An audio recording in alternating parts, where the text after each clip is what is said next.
Wow. With this Circle K lacks in food and good deals, it sure more than makes up for in entertainment. Oh, that homeless guy right there in front of me, a dirty looking dark guy, he just got run out. Hey, use your phone. Here's your phone. Here's your phone. Get out. Turn around. He's starting to wander in the store. I'm like, no, out, that way, vámonos. The clerk seemed thoroughly amused by that. Oh, goodness. Yeah, they had some speaker or something in there playing some pretty good reggaeton. And the clerk, the usual woman that's in there, she was in there, but she was a lot more just perky and happy than she normally is, which is nice to see. Because she's cute, but half the time I see her, she just looks like she's hating her life. So that was nice to see. And then the guy that was in there, he's just dancing his ass off to the reggaeton. That was thoroughly entertaining. Oh, there's a bike lane here. This used to be a right turn only lane. Whoops. I'm normally not the guy to drive in the bike lane, but I'm pretty sure that used to be the right turn only lane.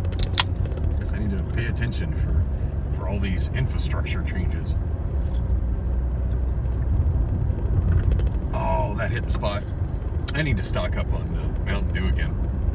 I was buying them at Circle K. It's expensive, but at least I'm able to use my ABT card.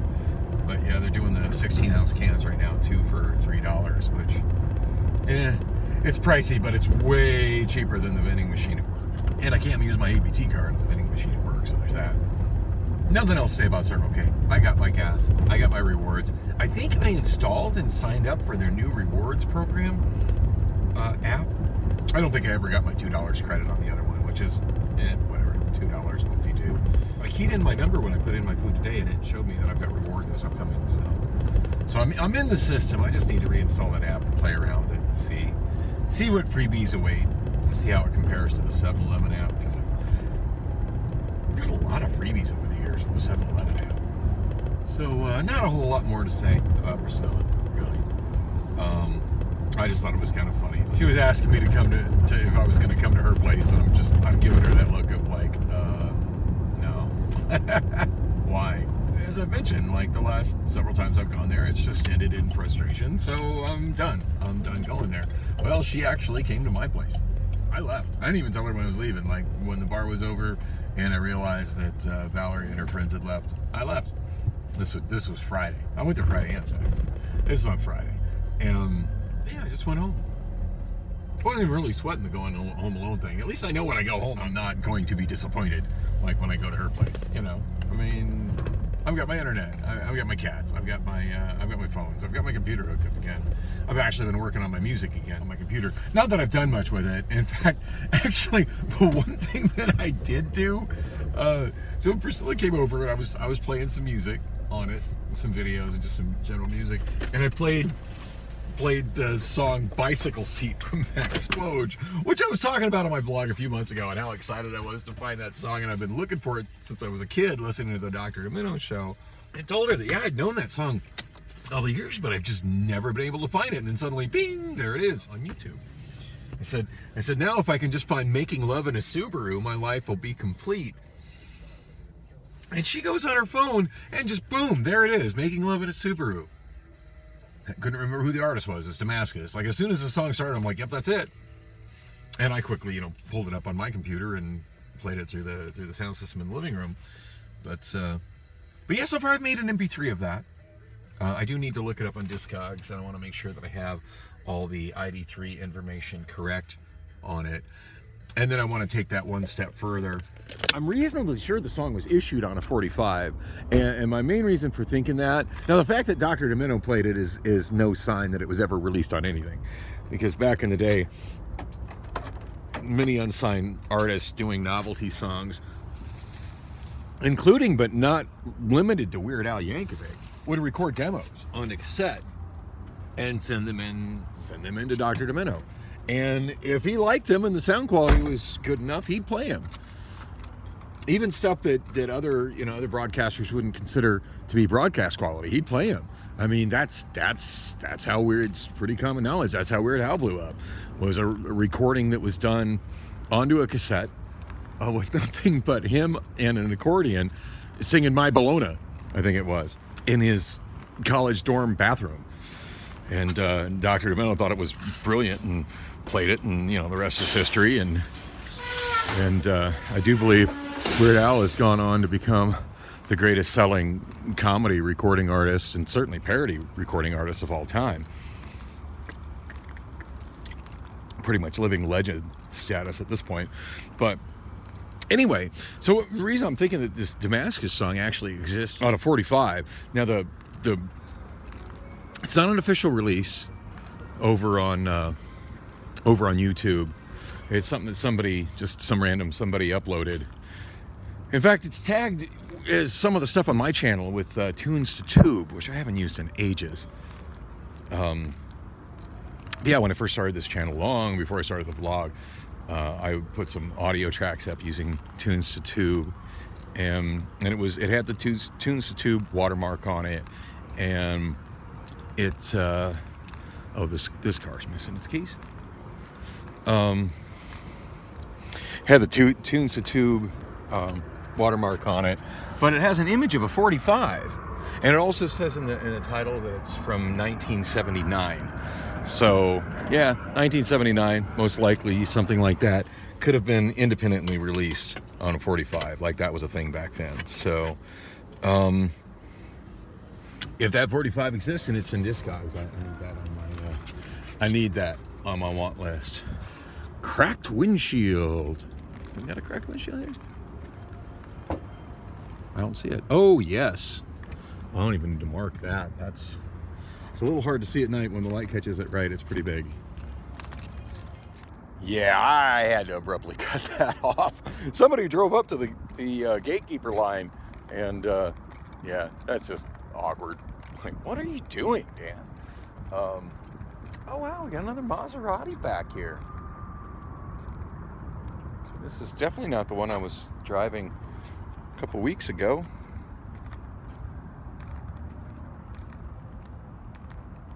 I want to be excited and impressed because it's a Maserati, but I'm just... and there's a part of me that is excited to see a Maserati up in here. And then there's a part of me that's like, yuck, it's a fucking crossover. Because yuck, it's a fucking crossover. That's got to hands down be my least favorite trend ever in motor vehicles. I mean, there's a whole lot of specific stuff in modern motor vehicles I've learned to hate working here at Hertz, and I should really make some good short videos about them, the individual things, just kind of separate from my vlog. But I need to fix my camera on my phone first. I feel like there's somebody behind me, but I think somebody left the lights on this car. So I peeked in this one, I didn't see anybody in it. I'm at the gatekeeper line now, by the way. Y'all just experienced the walk between where the windshields, where the cars with the broken windshields go, and the end of the gatekeeper line. This one here is going to stay at the front of the gatekeeper line. See how it's got the windshield wiper flipped up? Yeah, some idiot brought it up here. I can't really say who, but somebody had brought it up here and then kept the keys with them. Like, put the keys in the pocket instead of leaving it in the car where it belongs. So, fucking brilliant. So now it's stuck at the front of my gatekeeper line. I can't move it. Which, it's remarkable how many keys get lost around here. Now, granted, a lot of it are because of customers who don't know. They think they're supposed to return them somewhere, and they don't realize they're supposed to leave them in the car at the rental center. And then sometimes, but it'd be one thing if they brought them to the counter or something to return them, but some people, just literally put the key in their pocket and fly off and get on their plane, and then we'll contact them. They're like, oh, I'm already back in, whatever other city they've flown to. And that's one thing when a customer does it. Because, A, when a customer does it, we can charge them for it, you know. When I say we, I mean, you know, Hertz, Dollar, Thrifty. But a situation like that where employees lose them, I have one time, and I think I mentioned it in my vlog, where I misplaced a key. Like, I realized I was clocking out, and I realized I had one of the rental car keys in my pocket. And I clocked out, and I walked a lot until I found it. I made a point to find it because I did not want to be the asshole that lost the key. Because when a key gets lost, cars are just stuck wherever they're at. Like that one clogging up the front of my gatekeeper line. But, sorry I have no focus tonight. I'm just running my mouth. That's kind of how this vlog is, though, right? Most of the time. I'm still kind of chilling, enjoying my Mountain Dew. Wasted entirely too much of my stupid brake just driving out of the way because it messed my head up when I got in that awkward situation with the car stuck in front of me and the car carrier coming out of the parking lot. I should really wrap this up and get back to work. Although, speaking of keys, people are forgetting leaving keys. I had a maintenance car that I moved today, earlier on when I was rolling around with Keontae, that was, I need to make sure that oh, that's interesting. The lights were still on, but it's set on auto.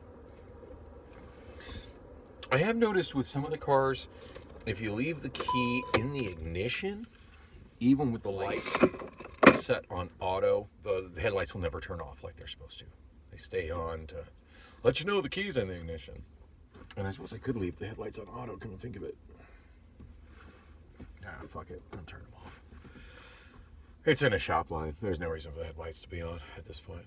Generally, I like to leave them on auto, but anyway. Yeah, it was awkward for a moment there. I thought there was somebody sitting in this car, like, watching me, but no, they just left the headlights on auto and then left the key in the ignition, so the car didn't turn off its lights because that's just how it's programmed to be if the keys are left in the ignition.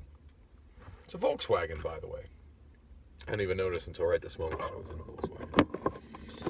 So anyway, back to the car that came out of a dollar lot, the Dollar Thrifty lot. Somebody had put a single house key on the key ring with the rental car key and left it in the car when they returned it. So I just thought it was funny. I left it on the key ring. Hopefully it stays on there for a while. Just imagine the next person that rents that car, getting there and then picking up the keys and like, what the fuck is this key for? It's a quick set house key. It's not for the car. It's like, I don't know, just some former Reynolds mom's house or something. Who knows? They'll learn much more than we'll know, and I think to myself, what a wonderful world. So this is fun. This car here, according to its tag, it belongs to Avis Budget. Same brand. Avis and Budget's the same thing as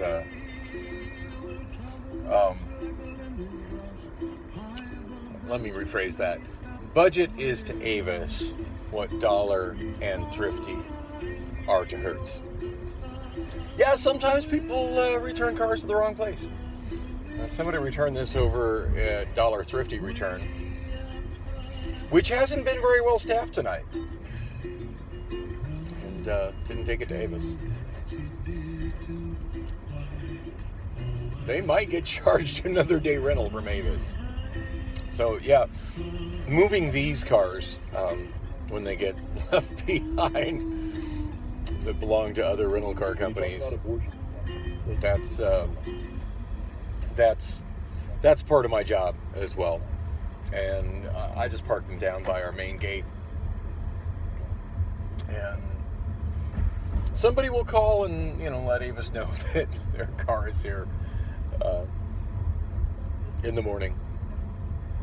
In fact, I wouldn't be surprised if somebody from Avis swings by every morning just to see, hey, you guys got any of our cars? I'm sure Hertz Dollar and Thrifty cars get returned to Avis as well. And to be fair to people returning it, it's rough when you're driving into the city around an airport you don't know, and you come into the rental car return lane. There's not a lot of signs to give you anticipation as to what lanes you need to be in and what ramp you need to be in. Still, though, for them to get it where I got this car, they had to have at least turned in at one place where it said dollar and thrifty returns. But maybe they thought thrifty and budget were the same thing. I don't know. It's hard to figure out why some people do certain things, but... Oh, and I'm totally going the long way there now. Usually when I come down, not that y'all can see what I'm doing right now, but when I come down the ramp, I usually go to the right for many cars, but cars that belong to other rental car companies, I generally go to the left. Although as dead and boring as it is right now, I'm kind of tempted to just drive this car around for a while. I'm not trying to be that person, but I could thoroughly get away with it. Oh, there's someone else I wanted to mention that happened at work today that probably boring to most people, but I found it pretty interesting. So I'm coming in. I always end up getting roped into these conversations with Carter, who is like the big boss, like regional, probably statewide. Like, now I don't know if he's the director of everything Hertz or just the mechanic shops for Hertz for the state. I'm really not sure. All I know is that Curtis is like way up there in terms of management. And am I saying Curtis? His name's Carter. I know his name. Anyway, it seems like every time he kind of flags me down and needs to have a conversation with me, I'm clocked out. And this is not an exception. I was on my way to the break room to clock in, and Curtis and another guy wearing like a Hawaiian shirt and a goofy looking hat, who I've seen around but I don't know his name, I've never really talked to him, flagged me down. And they asked if I knew somebody and gave a name, and I didn't recognize the name. I said, well, he's the main shop manager at night. And I'm like, well, I don't know him by name, but I'm sure I know him. Well, he doesn't know you. You need to go introduce yourself.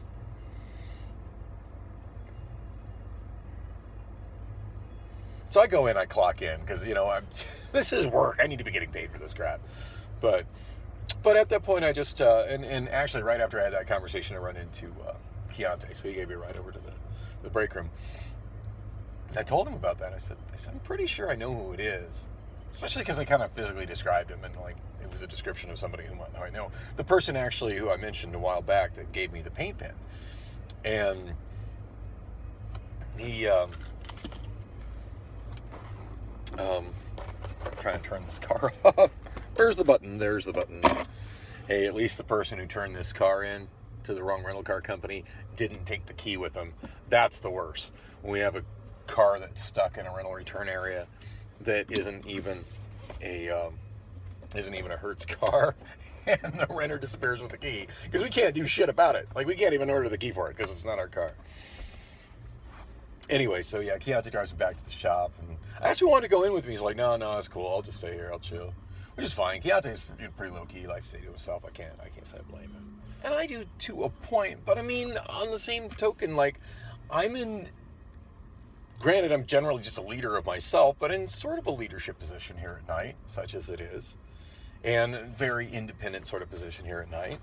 And I do work not just with the MLS people, but I'm more directly working with the shop, especially before my lunch break. So it's important to make sure, I'm on the same page and anything. And I'm just curious, like, what brought this up that is necessitating, like, the big boss telling me I need to go have this formal introduction and everything. And of course I walk in, and it's exactly the person I thought it was.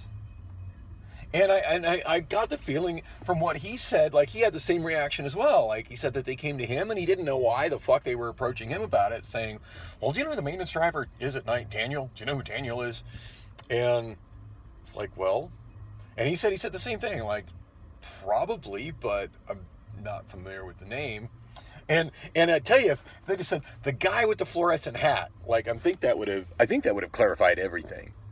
But yeah. Fun. What the hell?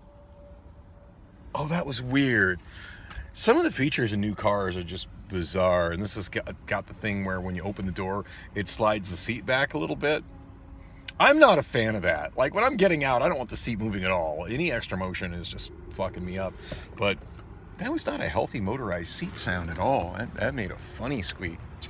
So whoever flagged this wrote on the window, wrote, not DT Hertz. Wow, and they actually misspelled Hertz. That's awesome. Yeah, like you are here. Come on, you should at least know how it's spelled. Anyway, Avis budget. That's what's on there. Avis budget. I was talking to the gals up in the little sandwich shop up inside the lobby at the rental car center about. So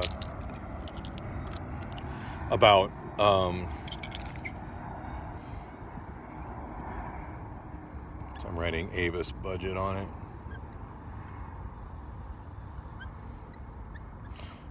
We don't always know, like when we get rental cars that aren't ours returned into our return lines, whose they are. It does help that information's on the window for whoever comes in. So I'm able to find it out from the key fob or keychain I always write on the window. Anyway, checking over here to see if there's any pop trunks by the outdoor of the shop, and I don't see any. Sometimes I miss them because it's dark, or I don't see any. Anyway, yeah, I don't know where that whole formal introductions need to happen, but it was just silly and awkward when I went in, and then the other guy that was standing by Carter came over, and he's like, yeah, I know this guy, I just don't know his name. But yeah, no, everything's fine. Like him and I have been on the same page pretty much since I started here. Like I said, he gave me a damn paint pen, and generally speaking, MLS drivers don't roll with paint pens. None of the other maintenance drivers do.